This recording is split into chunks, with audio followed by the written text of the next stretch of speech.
Avez-vous déjà trouvé le courage de suivre votre instinct, même lorsque tout semblait aller de travers?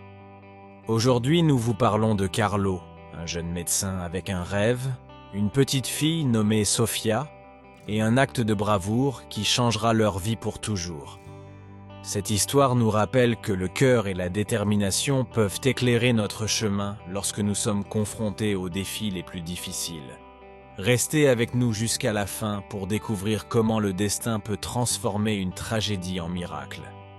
Si vous aimez les histoires comme celle-ci, abonnez-vous à la chaîne et activez la cloche pour ne pas manquer les prochaines vidéos.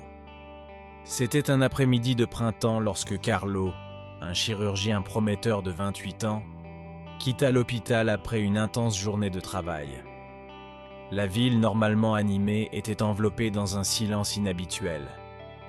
En rentrant chez lui, l'esprit de Carlo était rempli de réflexions sur sa carrière et son désir de faire une différence dans le monde de la médecine, un rêve qu'il nourrissait depuis son enfance. Leur mère, Anna, avait toujours encouragé leur passion, même lorsque la vie n'avait pas été tendre avec eux. Elle avait été une femme forte, mais son combat contre une maladie rénale lui avait coûté la vie trop tôt, laissant une marque indélébile dans le cœur de Carlo. Alors qu'il traversait le parc, une petite silhouette attira son attention. C'était une petite fille d'à peine 9 ans, assise sur le trottoir, le visage sillonné de larmes et le bras pressé contre sa poitrine. Carlo s'arrêta et l'instinct de son médecin le poussa immédiatement à s'agenouiller à côté d'elle. « Salut, je m'appelle Carlo. Quel est ton nom? Es-tu blessé ?» demanda-t-il doucement, essayant de calmer la jeune fille. « Je m'appelle Sofia, » répondit doucement la petite fille. « Mon bras me fait très mal. » Carlo a examiné le bras de Sofia et s'est rendu compte qu'il était fracturé. Sans perdre de temps, il l'a emmenée d'urgence aux urgences.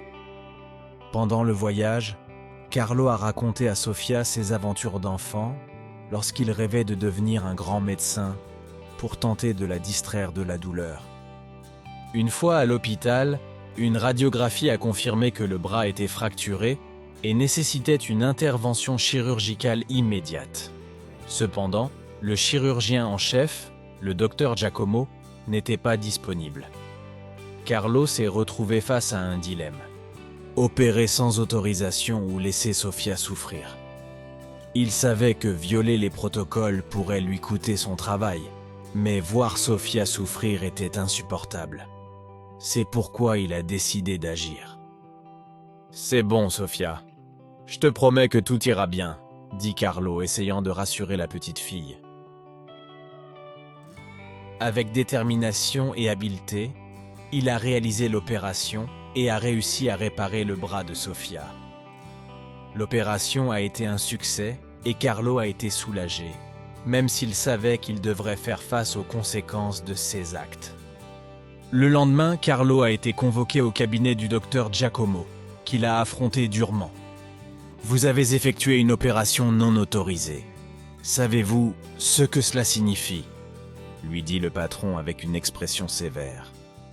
Carlo, la gorge nouée, a répondu « Oui, je sais, mais je ne pouvais pas laisser Sofia souffrir. » Giacomo soupira et le regarda. « Carlo, tu es un brillant chirurgien, mais je ne peux pas ignorer ce que tu as fait.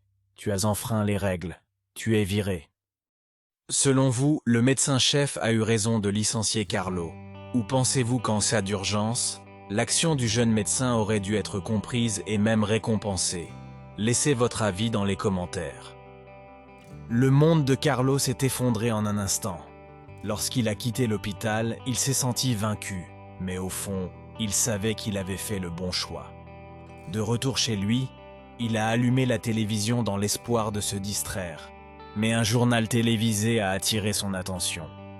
Il en manquait une petite, et la photo qui apparaissait sur l'écran était celle de Sofia.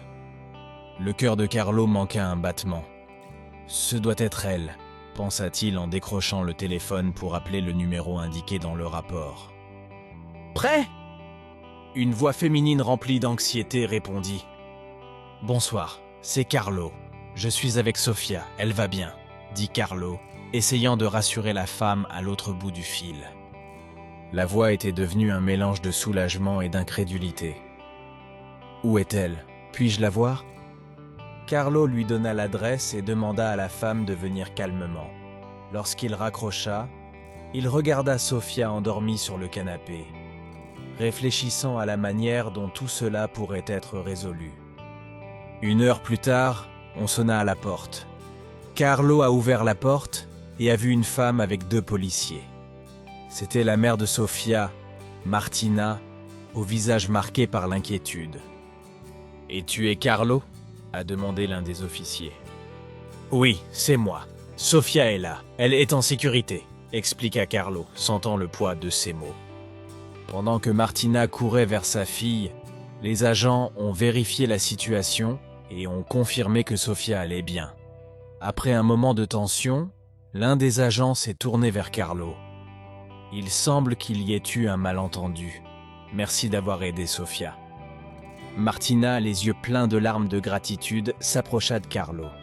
« Je ne sais pas comment te remercier. Tu as sauvé ma fille. » Carlo sourit et ressentit un sentiment de paix. L'important, c'est que Sofia va bien. À ce stade, nous voulons savoir. Qu'auriez-vous fait à la place de Carlo? Écrivez-le dans les commentaires. Au cours des jours suivants, l'histoire de Carlo s'est rapidement répandue. Il était devenu un héros pour avoir placé le bien-être de Sofia avant tout. Martina, reconnaissante, a décidé de raconter son histoire aux médias, dans l'espoir d'aider Carlo à retrouver son emploi. Et grâce à cela, le directeur de l'hôpital a été contraint de reconsidérer sa décision. Un matin, alors que Carlo réfléchissait à l'avenir, il reçut un appel téléphonique inattendu. C'était le docteur Ricci. « Carlo, nous avons reçu de nombreux appels et messages de soutien pour ce que tu as fait. J'aimerais que tu retournes à l'hôpital. » Carlos était incrédule. « Vraiment? » ?»« Oui, et pas seulement. Nous aimerions que vous soyez le nouveau chef du service des urgences. Nous avons besoin de quelqu'un comme vous, qui n'a pas peur de faire ce qu'il faut. » Cette nouvelle a tout changé pour Carlo. Son courage et son dévouement ont été reconnus, et il a désormais la possibilité de faire encore plus pour aider les autres. Êtes-vous arrivé jusqu'ici? Si tel est le cas, appuyez sur le bouton. J'aime, abonnez-vous à la chaîne, et si vous le souhaitez, soutenez-nous avec un super merci. Votre avis est important pour nous. Le jour où Carlo est revenu à l'hôpital, il a été accueilli par de chaleureux applaudissements.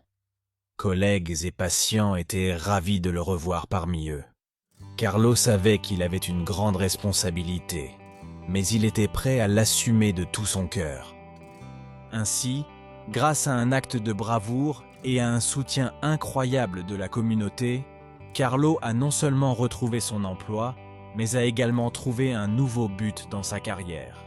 Cette histoire nous enseigne que suivre son cœur peut conduire à des résultats extraordinaires et que même dans les moments les plus difficiles, le bien que nous faisons aux autres peut nous revenir de manière inattendue.